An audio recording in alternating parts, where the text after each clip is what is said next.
All right, guys, welcome back to another episode of Disney Dad and Jordan. Today, we'll be diving into the Disney Cruise Lines with a special look also at the Disney lot and a special tour that Jordan and I got to do this week.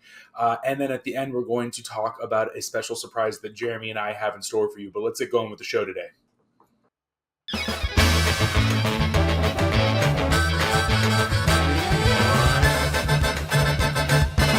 Yeah, D23, the last thing we didn't talk about yet is the cruise ship announcements. There wasn't much, but they did announce that they have 4 more ships coming in, which I think is great. I think this is a really great place to expand.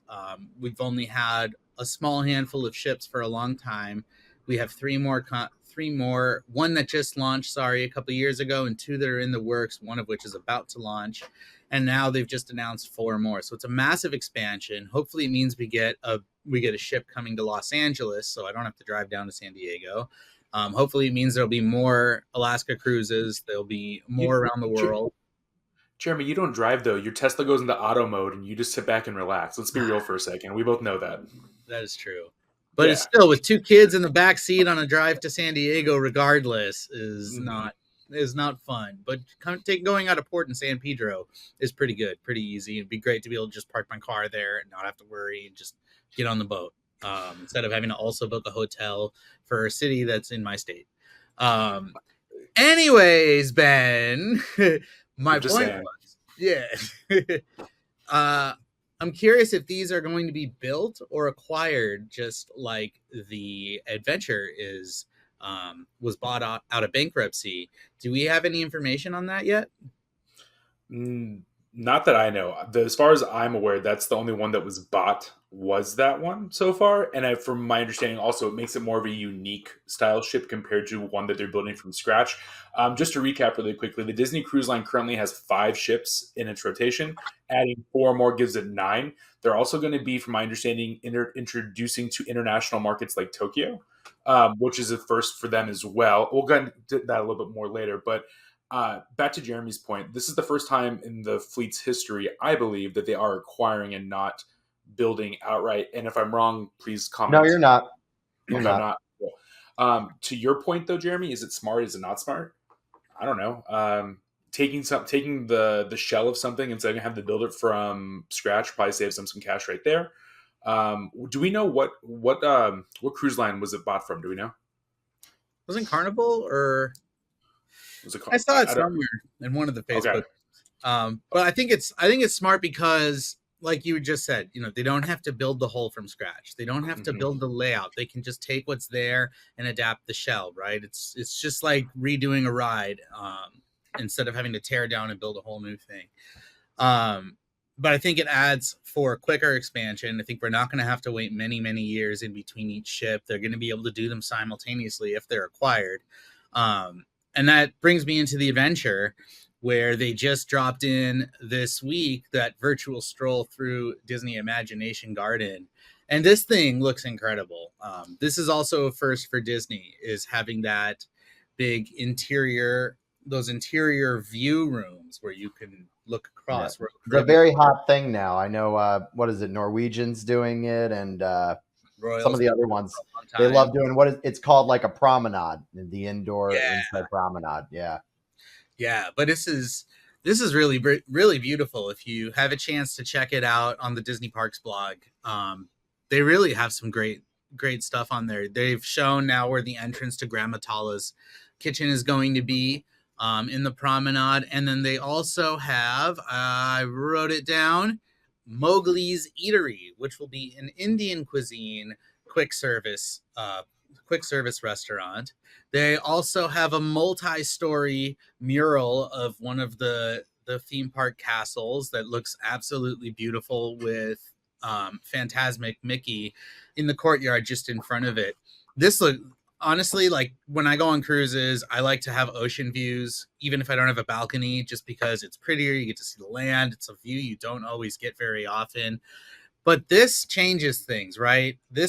You have a beautiful Disney style. So they're going to put the Disney magic into the work that they do. It turned into a fantastical experience. experience. You're not just going to be looking at a cruise ship deck like you might on Royal and see water slides and a carousel. You're going to see something beautiful. So it's really exciting to me. I just want to throw in that it was by a Hong Kong company called Jetling that they bought it from. Interesting. Is Hong Kong? Okay, interesting. Yeah, the whole Disney and that side of the world interests me a lot, actually. And not gonna go too off topic, but watching the Imagineering story in Disney Plus really gave you some insight to the international market and why it was so important for Disney. So I'm intrigued that it was bought over there. Actually, it's an interesting point. Well, and its home port is going to be Singapore, correct? That's what I just read. Well, then I'm going to assume that you're correct. Then. Yeah. I don't know if you guys knew. Awesome. Okay, so I have a question before we go into the other cruise lines, because I've only been on one cruise my entire life, and that was a Carnival cruise. Before we go into like the individual nuances of each ship, what makes a Disney cruise versus a Carnival or Royal Caribbean? I know that my in-laws go on like really fancy, they used to go on really fancy longer cruises that are very more exclusive. So I know there's luxury versus not. Does Disney fall into the between category being luxury and family, or where is it? Jeremy, do you mind if I start with my Disney cruise experience and then we'll go to yours? Yeah, absolutely. Okay. So I will say mine is probably a little different. I went on the Disney Magic when it first came out its second year in 1999. But I will say I was the right age to go on a Disney cruise. I was 11 years old, and I would say it was my first cruise. And what I find, I've now been on a few different cruises in my life, and what I think is the Disney difference was immersion to me. Immersion, and I think also the staff. The staff is a very different level. I would say, the rooms are pretty standard from what I've been on. Like, they're all small unless you're really paying the bucks to get something huge. But they keep it very family oriented. There's bright colors. There's always a little bit of Disney charm wherever you go. The kids are very well taken care of throughout. They keep them busy throughout. There's tons of family friendly food, and you just always feel safe when you're on a Disney ship. And the characters are everywhere, which is great. And there's just a ton of activities. So, I mean, I would definitely rate the first time I went on it a 10 out of 10. And I'm sure it's only gotten better from there. Okay, cool. I know that Jeremy just went on one recently also. You went on one in, March, Jeremy? Is that correct? In March, yeah. Okay. So that was my first Disney cruise. I've been on Royal. I've been on Holland America. And I've been on Princess. And now I've been on Disney for my first time. I never got to go as a kid. We couldn't afford it. And I always wanted to, but it was just so expensive. The only way we could ever go on a cruise was we had to have points for something or some additional way to supplement the cost of getting there. Now, as a dad, I got to go and experience this through my child's eyes. And I'll say that the difference is the immersion. That's the biggest thing. It's like stepping into a Disney resort where you know that you are in a Disney park. It's cast members, not employees. There's characters everywhere. Everything is themed to Disney. There's activities, restaurants, shops, but everything is still related. There's no casino on the Disney cruise ships, so that's one of the big differences. But the other real big difference is the dining situation. First of all, sodas are free for the entire trip, so you don't need to buy a drink package to get soda, coffee, tea, milk, any of the basics. Can I ask a question there really quick? Cruise newbie here. Is that something that's unique, or is that something that's not very unique? Usually you have to buy. Yeah, everything is an upcharge. Yeah, there's kid drink packages. There's adult drink packages with limited amount of alcohol drinks. It's everything is an upcharge. What does that make an adult then? What's so I'm saying alcohol drinks on a lot of cruise ships. They have ones where you can have like 2 per day of mixed cocktails, like complimentary, like drink ticket type thing, and you scan your key card whenever you go to the bar, and they'll like allocate that. And if you want more, they'll charge your room, and you pay for it at the end. That's why the rooms are so much cheaper these days on the other cruise lines, is because then they upcharge you with everything. Disney kind of throws it all in except Wi-Fi. Wi-Fi is an extra charge. But with the dining, for example, the big difference here is all the food is free with the exception of Palo. And the dining itself on the ship is rotational. So you'll have 3 restaurants per ship, and each night you're in a different restaurant. There's no anytime eating. It's you either have the first seating or the second seating. First is at 5:45, second is at 8:30, I believe it is. And so there's no middle ground. And each restaurant is themed. So we did the Disney Wonder out of San Diego, and we had King Triton's restaurant. We had, oh man, I'm blanking on the other ones. We had Tiana, I believe it was. And then the third one was Animator's Palette, which was really cool. That one was really fun. I think I know that one. I think that's on a few of their cruise ships, if it's the one I'm thinking of. It is, yeah. The black and white one where you like draw your stuff and they put it up on the TVs and they animate, and throughout the dinner, everything comes to life. So it's a dinner show for each restaurant. With Tiana's, my daughter dressed up in her Tiana costume, and they had a live band playing on the stage. And then during the dinner, Tiana comes out and goes around to all the tables, and then they did a whole New Orleans Mardi Gras party where everyone had beads, and we did this massive conga line around the whole place with what's it called when you go under the pole? Limbo. Yeah, they did a whole limbo with the conga line. It's just a blast. And again, sodas are free and included, so nothing's upcharged unless you want alcohol. And my in-laws are very similar. They go on cruises multiple times per year on every different cruise line. And they were impressed by the food quality. They said of any cruise ship they've been on, that was the highest quality they've had in years. Wow. So like I said, though, it's rotational. So you're moving through the different restaurants each night. If you skip your meal time to go do something else, you can't go to the later seating necessarily. You'd have to ask and make sure and see if there's room, if they can accommodate. But it's not like you can, we'll just show up for the anytime, which we learned. I do want to throw in, Jeremy, though, because you might be scaring people with that they're thinking they're going to be starved. They're going to be starved. There is isn't it like most of the day there is a buffet that is available at any time? Not at any time. It is specific. This is where I was going. It's not 24 hours anymore. It's not 24 hours. We learned this the hard way because my daughter really wanted to see the Frozen show on the Wonder, and we couldn't keep her up for the later showing because she was at the time 5, and so they took her to the 6 p.m. showing. But our dinner time was at 5:45, so we had to skip one night in there. And we figured it'll be okay. We'll go to the buffet after. The buffet was closed by 8 o'clock. I think they closed at 7. And then we went up to the pool deck to try and get a burger, and those were closed. Everything was closed. It was really wild. I mean, by that point, it was like 8:30, I think, and everything was closed. Maybe wait. So where do you get food these days? Because last time I went on it, they had something open till it was room service. We had to order, the room service options were not that great. We ordered a couple of salads, and it's all free, but you still have to pay the service charge and you want a tip and everything. But the portions were not as good. I didn't like the quality. I don't even remember what I got. I just remember not being that happy. I think I ended up just going to get soft serve yogurt and bring it down. But even that closes at a certain time. That's really disappointing because I'm a huge fan of the Muppets, for example. And I don't know if you guys remember Muppets Treasure Island. There's a huge number in Muppets Treasure Island where they're about to go on the ocean and all the rats are singing margaritas at the midnight buffet. Yeah. So you're kind of killing me that you're telling me that there's no options like that, because I myself am I'm a night owl sometimes. I don't go to bed early.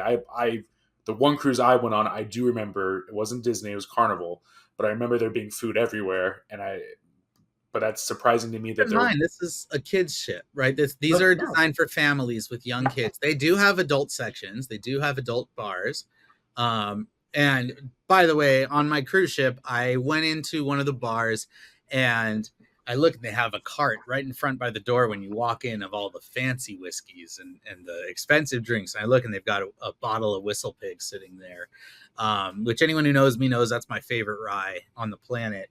And so I asked them, how much is a Whistle Pig? Because usually for the bottom of the barrel one, you're at like $25 for a shot out here in Los Angeles, sometimes more nowadays, $30.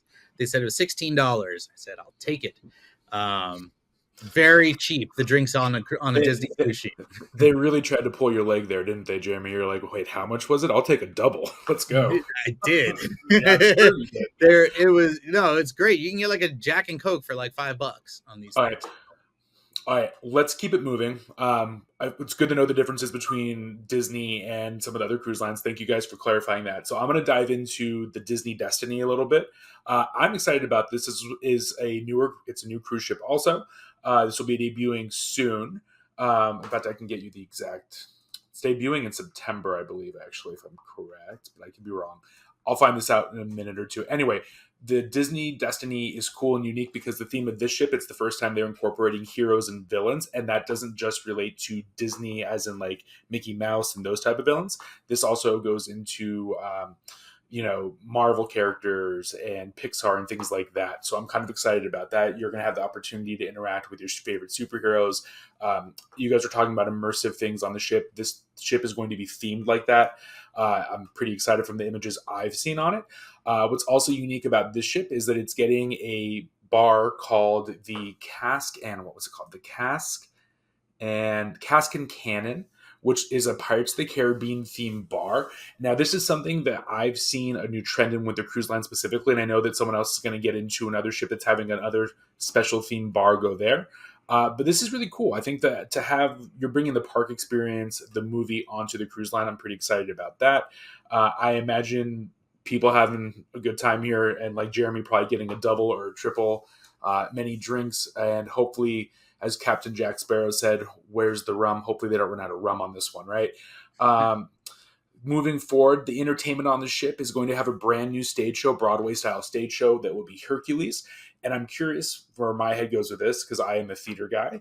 Hercules, the stage production actually debuted in New York about a year ago or 2 years ago at the Money, I believe. And I'm curious if they did that in preparation for this actually, and we're testing out maybe some of the songs and some of the things like that. So I'm kind of excited there. What else is there about the Disney Destiny? It's going to be taking you to the Bahamas and the Western Caribbean. But other than that, it's a brand new cruise ship. I know that Good Morning America has got to look at it, so I'm taking a quick look at their stuff. Trying to think of anything that's really standing out to me. We're talking about immersiveness that looks like to be the Edna Mode and Jack having a dessert bar because we know that he likes Num Num cookies, right? So again, pulling off that immersiveness, I think we're going to have a good time here. What are you guys' thoughts on heroes and villains? Love it. I love it. The wonder is, it's all been characters up until this point, and then the Wish was introduced princesses, and I love that they're really expanding it now, and they're kind of going there. Which one has Spider-Man on the back? Is that the Destiny? Yeah, it's the Destiny. So yeah, that's so cool. We'll throw an image up so you can see it, but every Disney cruise ship has it's themed, right? So they have characters. I'm blanking on what the correct term is called for those, but they have a name. But on this one, it's Spider-Man with some webs on the back. Playing off the heroes and villains, something else that's coming here that's super cool that I just saw is a lounge, it looks like, or a restaurant called DeVille's, as in Cruella DeVille. And it's going to be more of an upscale bar. Looks like they have a piano in Cruella DeVille fashion. It's going to be Dalmatian painted, it looks like. And this decor looks very nice. So I love that. That sounds kind of fun as well. Jordan, what are your thoughts? I just think it's great that all the ships are going to have diverse restaurants and experiences in general. I think it gives people a reason to travel to different places. Let's spread these ships around the world and give us all reasons to travel Disney. Yeah. Okay. Yeah, I mean, if we tie that in really quickly to our first episode, we talked about the theme parks and keeping certain attractions in different places, which gives you a reason to go. The fact that they're taking that and bringing it to cruise ships is super cool. Because with Royal, you go on one, you go on one icon class, they're all very similar. You go on the other classes of ships, they're all very similar. You kind of know what you're getting. They're about the destination, and Disney is definitely about the ship as well, which is awesome. Yes. Well, I'm going to remind everyone really quickly too. At D23, they announced that they're putting $10 billion towards investments in entertainment, essentially, and a big chunk of that is the theme parks, right? But also four new cruise ships, and they're not cheap. Like they're investing heavily in the cruise line, and obviously, judging by both of yours reactions so far, there is return clientele. There are first time people, but it's definitely getting a draw. It's probably, just from what I gathered from both of you, probably the only really family friendly cruise line out there. We're not seeing, like, for example, Universal doing a cruise yet, right? There's no IPs for them on the water. So Disney's really taking advantage of that and probably getting the market before they do. It's really smart. All right, cool. Let's keep it rolling, guys. And Jordan, take us away and let's talk about the Disney treasure. Actually, wait, before we do that, really quickly, we're talking about Disney's first and blah blah blah. Is Disney the first to do the aqueduct? Is that what's called, the water coaster? No. If you want, I will talk about aqua coasters right away. Go for it, Jordan. So before we get into the treasure, let's talk about. It is the first, I believe, on a cruise ship. Actually, it probably isn't. There's probably a Carnival ship that does this. But in the last, I would say it started about 25 years ago. They came up with a new way to basically do a water slide. And that is to have kind of a water propulsion system to make you go uphill, which really makes it more of a roller coaster than a water slide, which is awesome. I've been on one. It's incredible. And Disney added the extra immersion of, as you are doing your incline, to add an entire cartoon video to give you more of a theming to it. And I know the first one was a Mickey and Minnie adventure. This new one is going to be something involved with the Abominable Snowman, I believe, which should be pretty cool. I love that each ship is going to have a different experience with that. And these are awesome. They're a longer than usual water slide, and they offer thrills, but at the same time are very safe for children. You're in a raft system, so you can go with your child, and they're awesome. I hope they put them on every ship. Okay, so keep going over the treasure. I'm just going over the notes really quickly. Yeah. So I believe later this year we are getting a new ship, the Disney Treasure. This is going to be in the highest class of Disney ship systems. I don't know if we've gone over this yet, but there are 3 classes of Disney ships. There is the Magic class, which includes the Magic and Wonder. And then there is the Dream class, which is the Dream. And I'm forgetting the other ship, its sister ship. And basically what each of these classes mean is it's kind of age-based as well as capacity-based. So each one, you're getting a bigger capacity of people as well as a larger ship and newer experiences.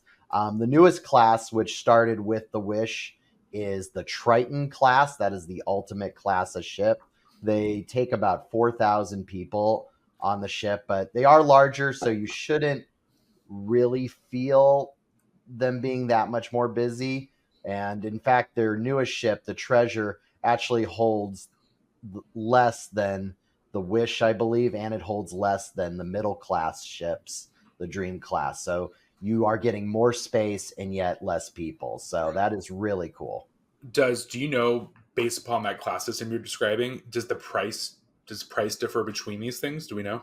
Oh yeah.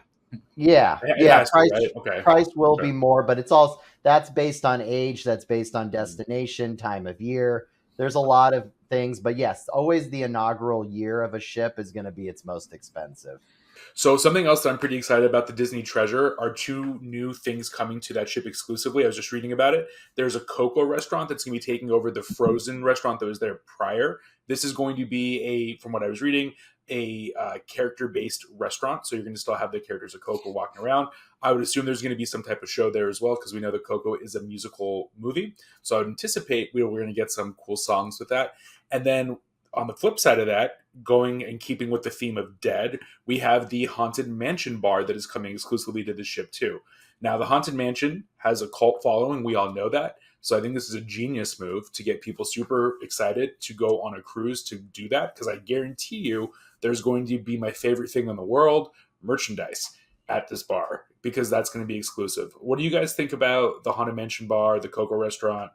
What are your thoughts? I think people are going to be going on this just to do that Haunted Mansion bar. Haunted Mansion fans are ridiculous, and they will travel. So they signed up a bunch of people right there. Yeah, I mean, seriously, it looks awesome. One little correction for you, Ben. They're very good about keeping the merch in the merchandise shops on the Disney Cruise Lines. Well, that's what I mean. There's going to be exclusive merchandise for this bar only on the ship. That's what I'm saying. I'll totally buy some if I'm there, because it's going to be awesome. I love Haunted Mansion. It's my favorite. Halloween's my favorite time of year. The overlay is one of my favorite rides of all time. My son was born in October, and he loves it as well. So, hell yeah, absolutely.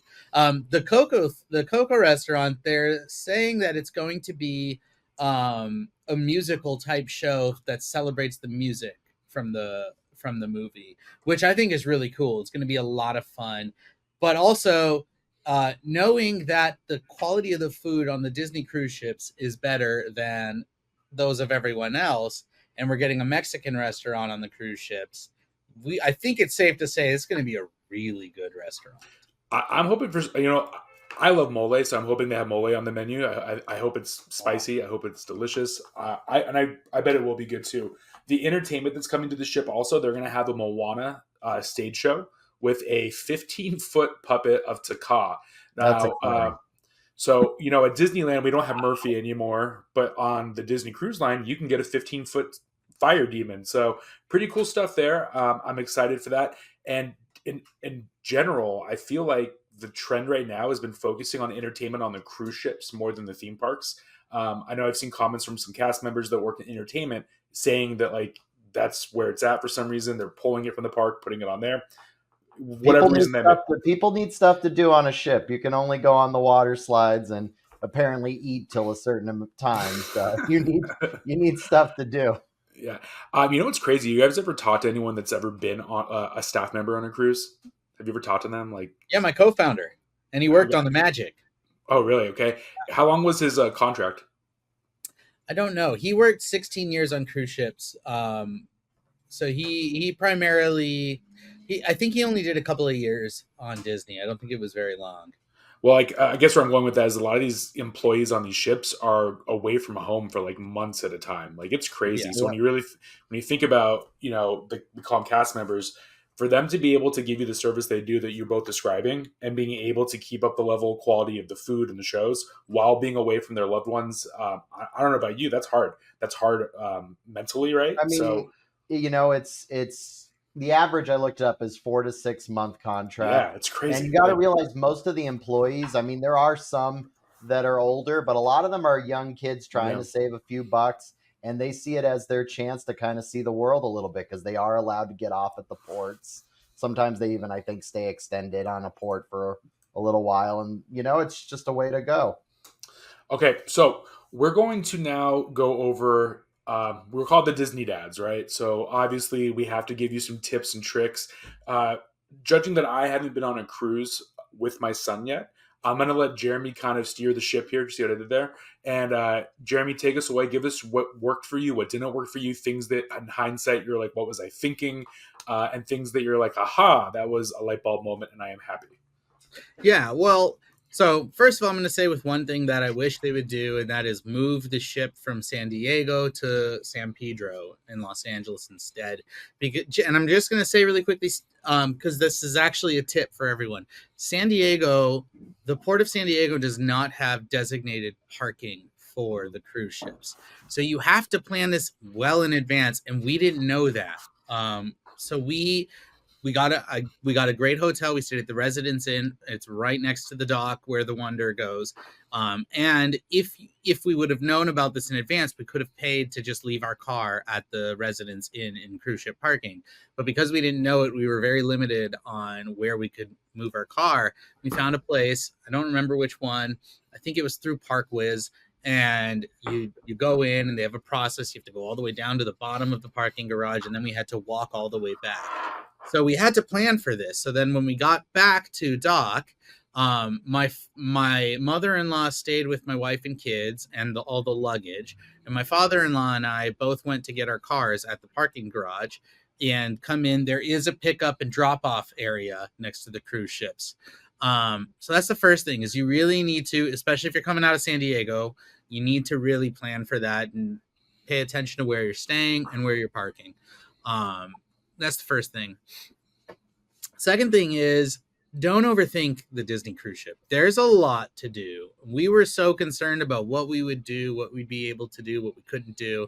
And there was something for everyone every day. It was great. Even when we got down to Mexico, my wife took Kaylee, our oldest, and her parents, and they all went offshore.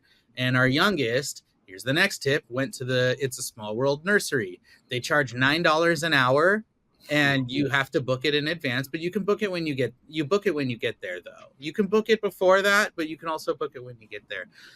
I left him in there for probably 3-4 hours, $9 an hour, and he was having the time of his life. He loved it there. The staff is fantastic. It's very safe and trustworthy. They have first aid and medical on hand if you need. You get special wristbands for the kids that attach to your room and your key card, so you only you can take them out.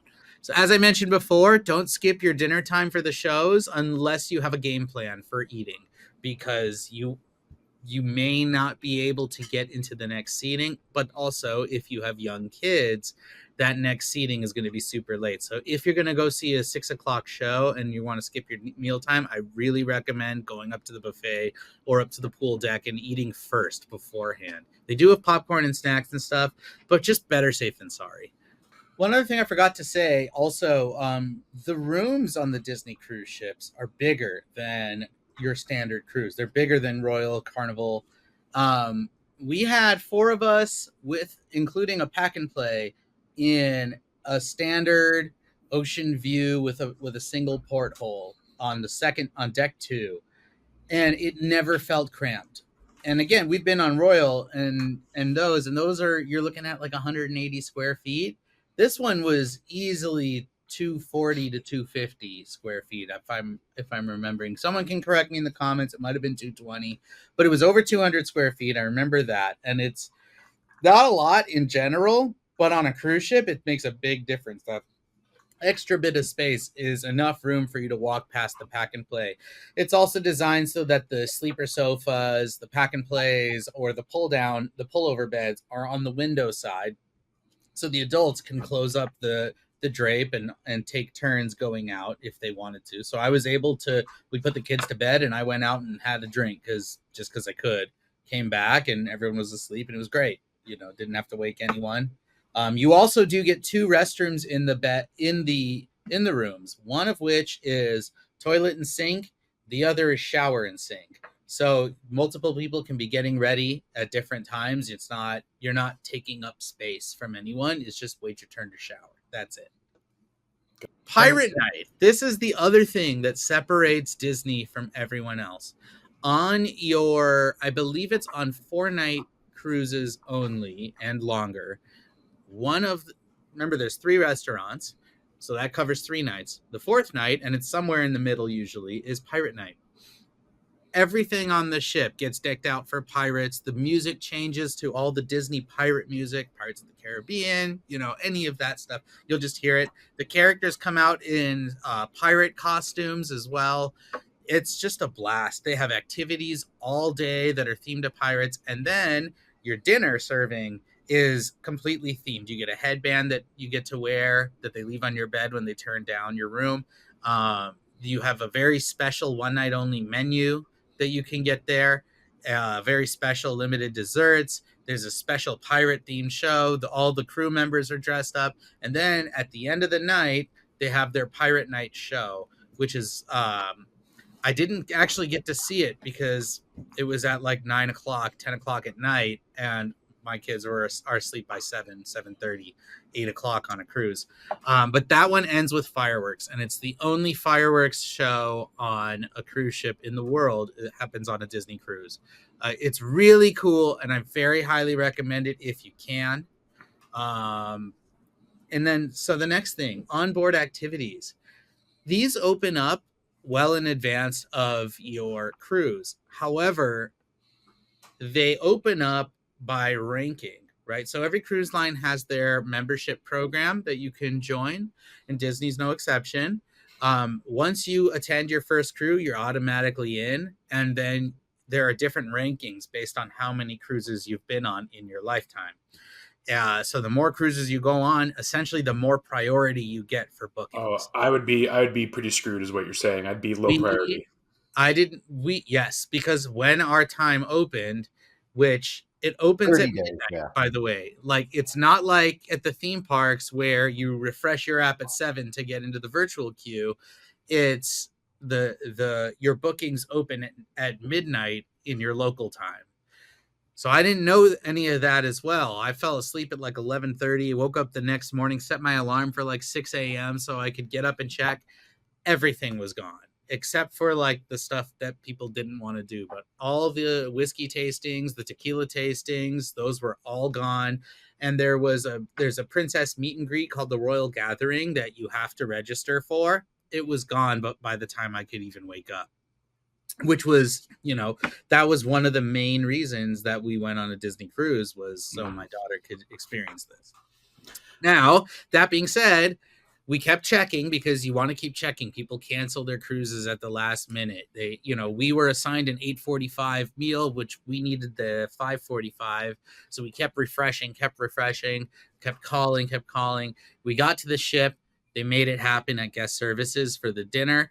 As for the Royal Gathering, we kept checking the app. We kept going to guest services. And finally, there was a cast member who overheard us and said, 9:00 tomorrow is when the first time starts. Be here at 8:45 and I will get you in. So we go downstairs into the main lobby. My daughter's all dressed up in her costume. It's 8:45. She goes, come with me. Walks us over and just cuts us right into the line, and she gets to meet all the princesses in there. And it was incredible. Her face, she was so happy to do that.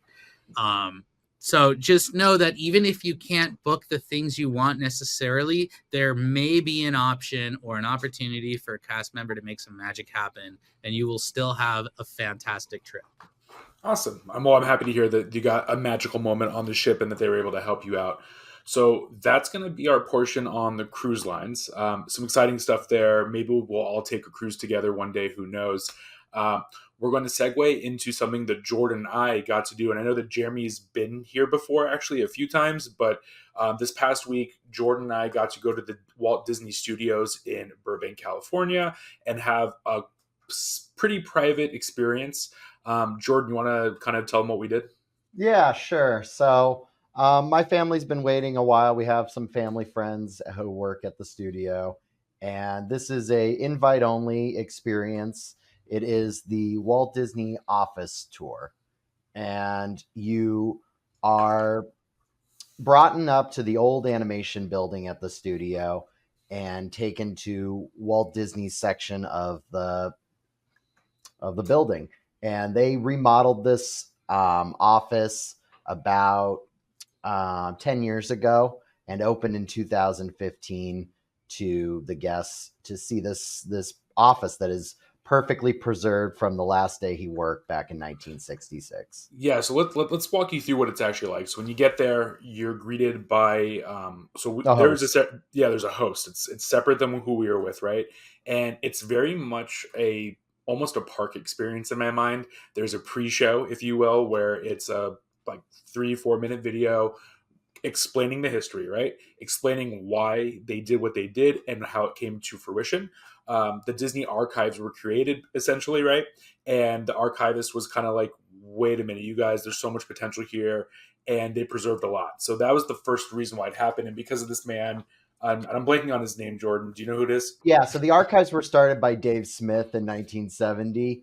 That was the first time someone went into Walt's office, by the way. Yeah. He started preserving things right from that day. And he pretty much ran this, I would say, until about the 2010s. He was still doing this. And yeah. I've met him multiple times. He's a great guy, and he really cared about Disney history. So this thing was preserved to the T. Yeah, so it's cool. So when you get into the office space, the first room you're in is the receptionist room. And what's cool there, they have a giant case of Academy Awards.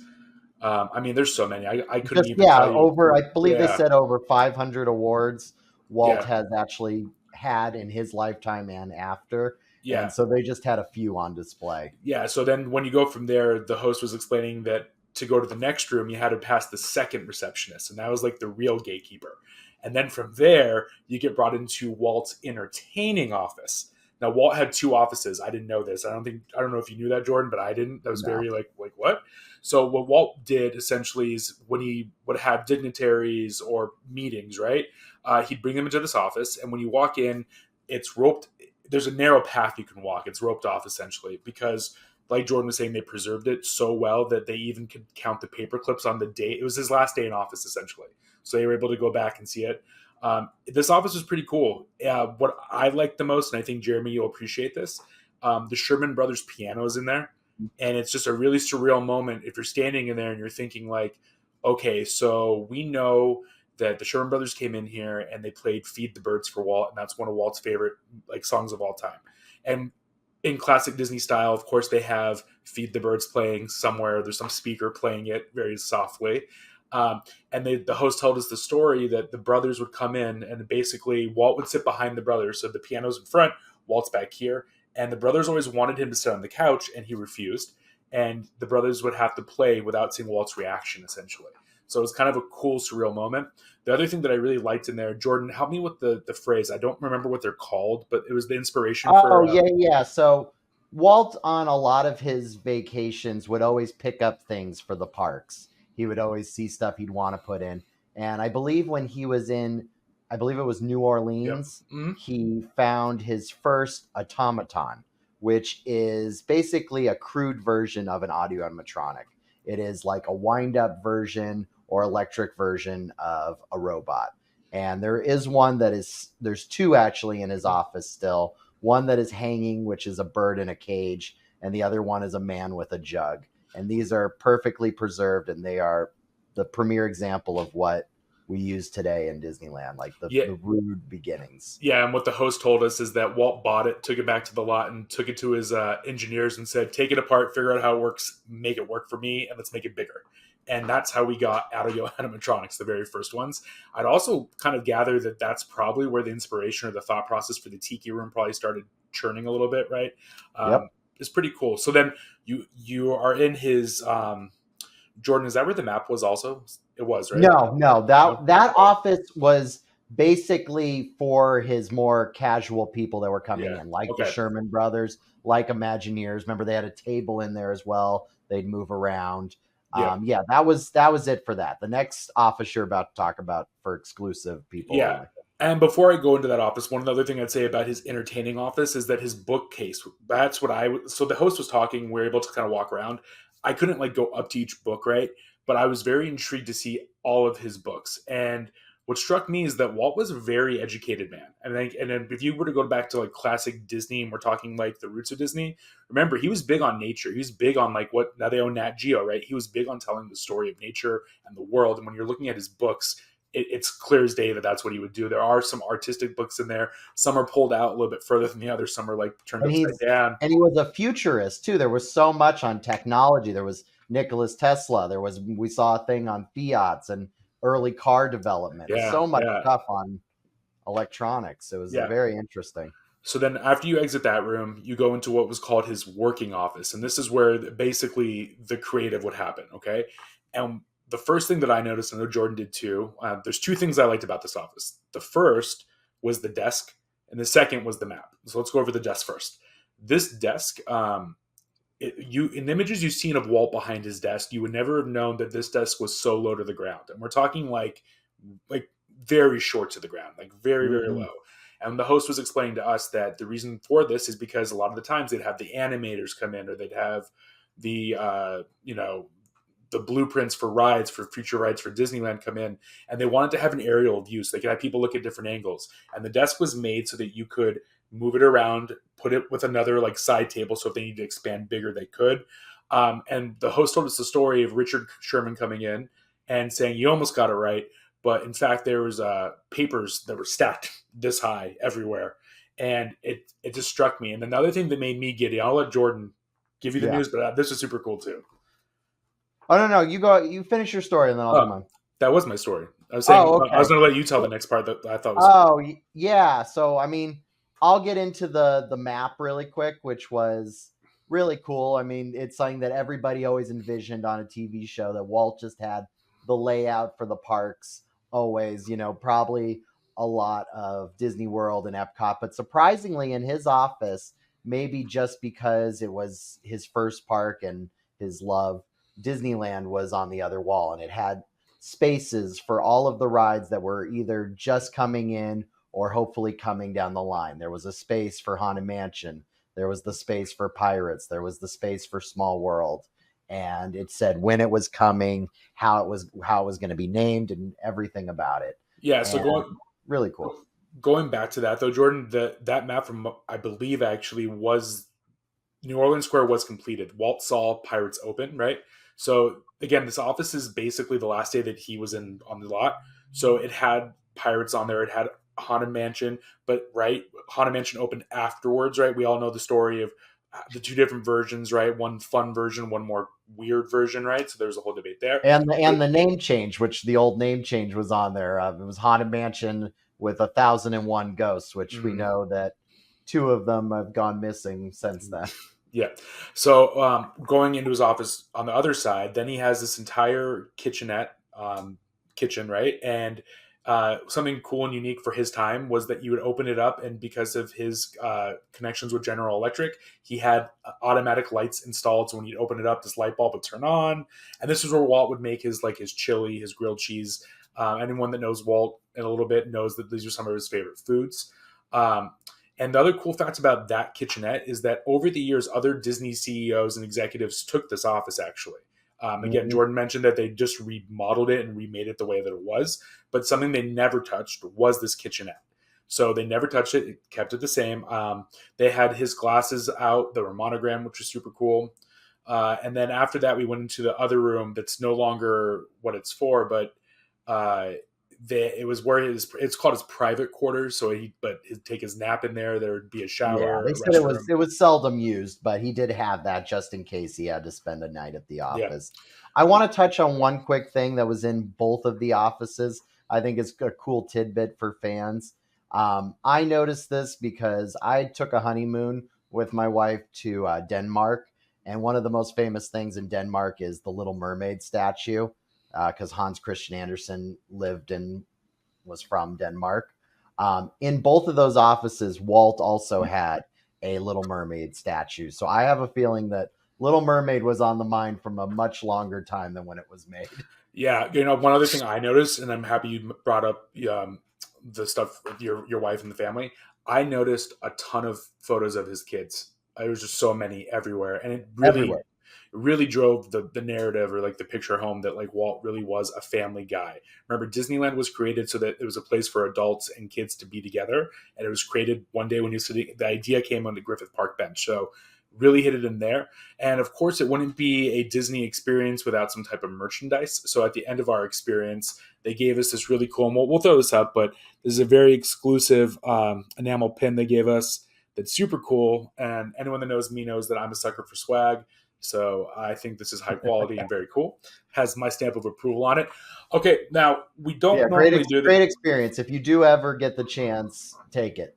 Yeah, highly recommend it. And the lot's super cool. It hasn't changed a lot over the years. It's still some of the original buildings that Walt put on there when they built it. Okay, so we do have some news that we want to share with you that is kind of breaking, I guess. It happened on August. Yeah, it happened really recently. So the red car trolley is no longer going to be operating. And why is that, Jeremy? Making way for the new Avengers expansion that we've been waiting 4 years for. Okay, so, it's interesting. The red car trolley comes through Avengers Campus. And I remember, Ben, we used to talk about this. What are they going to do with it? We've been wondering this for years. It goes right into the Avengers building. Big doors open up, but we know already that whole facade is supposed to be covering the attraction, and that where the doors go, I think originally was going to be the exit point for the big e-ticket ride. But they still had the trolley going through the doors, coming out and around through Hollywood Studios and then back. So we've been wondering for a long time, what are they going to do with it? Now we know they're getting rid of it. But that is exciting because it basically means that, like we've been saying, the dirt is moving and they are getting started as early as the beginning of the year. Yeah, they said, I think the red car will be closing, I believe, in a month or two, I thought is what I read. And then construction begins like January 2025. They are not wasting time. They are getting this. They're moving, right. They've announced it. Like we said in our first episode, it's as big, right? They've been promising. Now they're actually doing it. So yes, it is always sad to lose part of park history, right? But the park is always evolving, as Walt said. And that's the thing we have to remember here.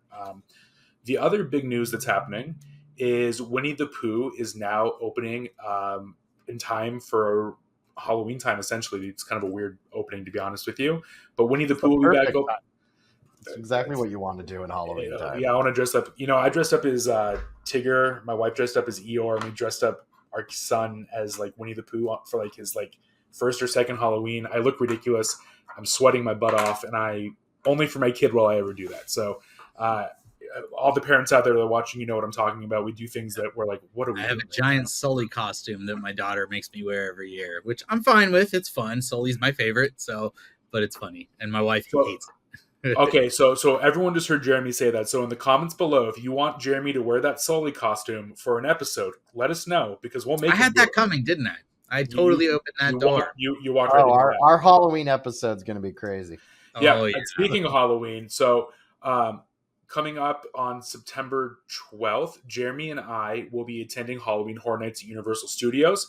We plan on live streaming the entire experience. We're going to be taking the RIP tour, which is the VIP tour at that park, which means that we get pretty much front of line access to all the mazes. We get to go in a special terror tram / experience there on the back lot. So we will be live. We hope you join us if you are into horror and things like that. And then after that, our following episode is going to be our Halloween special, where we're going to dive into Oogie Boogie's Bash and also kind of give you our thoughts on how each theme park does their Halloween stuff, right?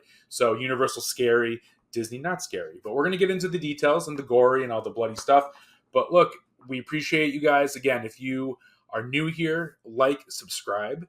Our Facebook group, Disneyland Rumors and News, is in the comments or pinned to this as well. Boys, you have anything else you want to say? Ring that bell, just because I've always wanted to say that. I don't even know what to do with that. And of course, if you're on YouTube, please look down in the comments. We will have the links to the official page where you can get the updates right away when they come out. Yep. And don't forget that Jordan's also going to be posting his how do I pronounce that card game, Jordan? Yeah, be on the lookout for Lorcana tips and tricks coming to my personal page. If Jeremy has to wear that suit, then you got to play that card game and get people involved, and we'll figure out a punishment for me if we get enough viewers and likes. So we're here for the long run, guys. Keep on watching, keep us around, and if there's anything that you guys have questions about or want to see, let us know. We're open to suggestions, and we'll go from there. But as always, until next time, thank you.